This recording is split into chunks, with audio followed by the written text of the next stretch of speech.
suis la première à te dire à quel point manger des légumes verts, c'est ultra important pour l'ensemble de ta santé, qu'elle soit mentale ou physique. Mais laisse-moi quand même t'apporter une petite nuance. Si tu ne me connais pas, je suis Hélène Baird, naturopathe, sophrologue, massothérapeute dans un spectre anti-inflammatoire. J'accompagne les femmes dans leur bien-être général pour qu'elles puissent prendre soin d'elles en toute conscience. Donc, maintenant que les présentations sont faites et que, comme je vous ai dit, je vous parle en permanence du fait de manger des légumes verts et à quel point c'est important, je vais quand même y mettre des nuances et je vais vous expliquer pourquoi vous devez faire attention en fonction de votre terrain, en fonction des particularités de votre organisme. Donc, si vous êtes prête, prenez des notes comme d'habitude et c'est parti pour la vidéo. On commence par les oxalates. Donc, en fait, vous allez en trouver dans le chou kale, dans les blettes, dans la laitue, dans les épinards également. Donc, pour une femme qui a un organisme qui fonctionne très bien, tout simplement, tu vas l'éliminer à travers ton intestin, à travers de bonnes bactéries qui vont venir les accrocher, puis les éliminer. Et voilà, là, tu n'auras aucun souci. Mais pour une femme qui, par exemple, a un intestin perméable, là, ça va avoir du mal à passer au niveau justement de la sphère intestinale. Ça va plutôt passer au niveau de la circulation sanguine. Ça va venir se déposer dans les tissus. Et là, ce que ça va engendrer, c'est des douleurs chroniques, des douleurs articulaires, ça va augmenter les migraines, ça va augmenter les douleurs pelviennes pendant les cycles. Donc en fait, toi, si tu as un intestin perméable et que tu continues de consommer ton petit smoothie tous les matins avec des épinards, que tous les midis tu te fais une salade, en fait, sans le savoir, tu augmentes tes douleurs. En numéro 2, on va avoir les goitrogènes. Donc en fait, c'est composé, encore une fois, naturel qu'on va retrouver dans les brocolis, dans les choux de Bruxelles ou encore la roquette. C'est surtout lorsqu'ils sont consommés crus, mais en fait, ils vont venir interférer directement avec ta thyroïde. Donc si tu fais de l'hyperthyroïdie, Hashimoto, etc., ça va venir, il y a mon fils, ça va venir interférer avec la capacité qu'a ta thyroïde de capter l'iode. Et donc, ça va fragiliser sa fonctionnalité dans ton quotidien. Donc, ça peut augmenter tes douleurs, ta fatigue, ta sensibilité, même au niveau de tes cycles, chambouler tes cycles, etc. Donc, toi qui consommes, par exemple, des brocolis tous les jours, toi qui consommes du chou, etc. de manière régulière, tu vas tout simplement impacter négativement ta thyroïde si tu n'as pas connaissance de ces informations. Si vous entendez des petits bruits, c'est normal. Je suis partie chercher mon fils. Je voulais vraiment pas arrêter le tournage de cette vidéo. Je pense que vous savez que c'est pas facile de tourner avec un enfant. Donc, je continue sur ma lancée. En numéro 3, je voulais absolument vous parler des fibres parce que oui, c'est extrêmement important d'en consommer dans son quotidien pour plein de raisons. Je pourrais vous faire une vidéo dessus d'ailleurs si vous voulez.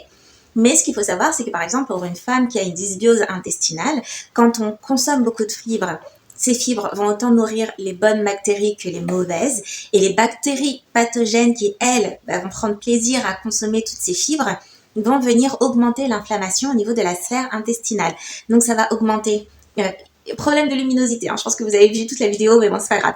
Donc, ça va venir augmenter les ballonnements, les gonflements au niveau du bas-ventre, les douleurs pelviennes. En fait, les désagréments, quoi. Même vous pouvez vous retrouver avec beaucoup plus de constipation, beaucoup plus de diarrhée, vous allez tout simplement augmenter le dérèglement au niveau de votre sphère intestinale. Et pourtant, vous consommez plus de fibres, vous voyez. Donc là, je vous ai tout simplement présenté 3 éléments qui proviennent principalement des légumes verts que vous consommez dans votre quotidien et qui peuvent avoir un impact négatif, donc chez tout le monde, mais là, je m'adresse principalement aux femmes, surtout lorsque vous ne connaissez pas la manière dont votre organisme fonctionne. Parce que la clé, c'est ça. Si vous connaissez votre terrain, vous allez réellement pouvoir savoir quels légumes verts consommer, quels légumes verts éviter ou tout simplement moins consommer pour faire en sorte que votre organisme fonctionne le mieux possible et surtout pour faire en sorte de pouvoir vous soigner et augmenter votre bien-être comme vous le désirez.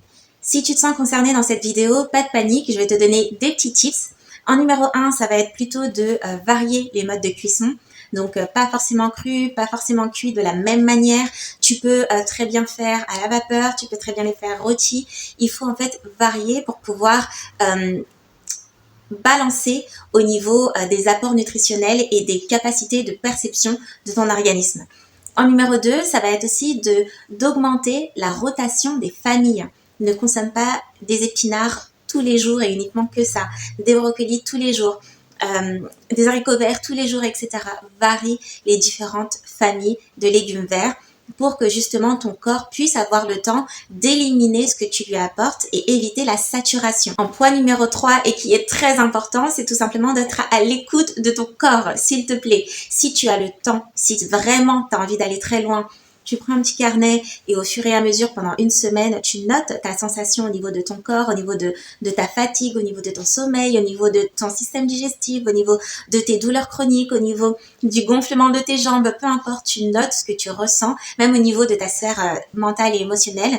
Note comment tu te sens repas après repas, au bout de 30 minutes, 1 heure, jour après jour, et ça va te permettre de comprendre l'impact de certains aliments sur ton organisme. Et en numéro 4, si vraiment tu vas aller plus loin et avoir quelque chose de personnalisé, n'hésite vraiment pas à prendre un accompagnement avec moi parce que c'est l'un des points que je traite lors d'une analyse personnalisée pour justement faire un focus sur ton organisme, tes besoins en analysant tes prises de sang, les différentes pathologies que tu as pu avoir, la manière dont tu fonctionnes dans ton quotidien et pour te permettre d'adapter une meilleure routine ou en tout cas plutôt une meilleure hygiène de vie qui va te permettre de tenir sur du long terme et surtout d'augmenter ton bien-être. Je vais m'arrêter là pour cette vidéo. La première chose que je vais te demander, c'est de t'abonner si tu ne l'as pas encore fait durant cette vidéo parce qu'il y en aura plein d'autres comme ça. Et la deuxième, c'est surtout de te dire que l'alimentation, la nutrition, la micronutrition de manière générale, c'est pas quelque chose de plat, c'est pas quelque chose de linéaire. Ça évolue en permanence. Ton corps évolue en permanence. Donc, tant que tu essayes de t'adapter à tes besoins et que tu restes à l'écoute de ton organisme, tout ira bien.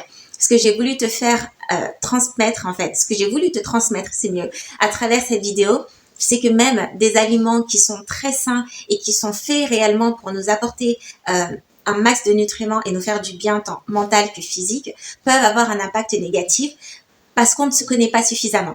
Donc, encore une fois, sois à l'écoute de ton organisme et abonne-toi à cette chaîne pour encore plus de vidéos. Je te laisse sur une fin de vidéo un petit peu bancale, mais là, je suis entre la vidéo et mon fils, donc je pense qu'il faut que je coupe.